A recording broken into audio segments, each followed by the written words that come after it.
Hello guys welcome मेरो new भ्लगमा तपाईँहरूलाई चाहिँ आज म काम गरेको वर्क गरेको देखाउन चाहन्छु होइन। म चाहिँ किनभने आज अलिकति धेरै दिन भएको थियो मैले भ्लग नबनाएको, अनि म भ्लगमा के काम गर्छु देखाउँदै जानेछु। म आज धेरै वर्क गर्ने मान्छे, म धेरै काम गर्छु किनकि म गाइज सुरुमा चाहिँ खाना खाएको धन्दा गर्ने है गाइज। धन्दा चाहिँ गर्नुपर्छ। धन्दा भनेको भाँडा माझ्ने काम। धन्दा भन्दा जे पनि बुझ्छ सबैले होइन। धन्दा भाँडा माझ्ने काम है, खानाको बर्तन धुने काम गर्छु म पहिला। Okay guys.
त फाइनली गाइज मेरो धन्दा बाबुहरूलाई गरिसकेको छु मैले होइन। धन्दा चाहिँ क्लियर भएको छ। अब अरू हेर्नुपर्ने हुन्छ। वर्क के छ भन्दा कपडा धुनु छ।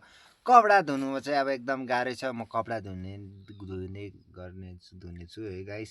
कपडा धुएको चाहिँ देखाउँदिनँ किनभने त्यहाँ धेरै अलिकति हुन्छ होइन। धन्दा पहिला गर्छु अनि धन्दा गरेको मात्रै भिडियो बनाएँ मैले होइन। यसमा माइन्ड नगर्नु गाइज। अब आउनेछ अझै पार्ट 2, 3, 5हरू आउनेछ गाइज होइन। सबैले सपोर्ट गरिदिनु होला होइन। लाइक कमेन्ट सेयर होइन। अनि फेसबुकतिर नि टिकटकतिर पनि है मोक्तान अफिसियल छ। सबैले सब्सक्राइब लाइक सेयर कमेन्ट गरिदिनु होला है गाइज।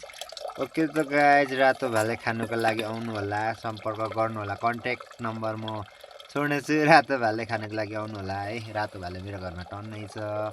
काम पनि त्यस्तै छ। रातो भाले पनि टन्नै छ गाइज। खानेको होइन अनि गाइज रातो भाले।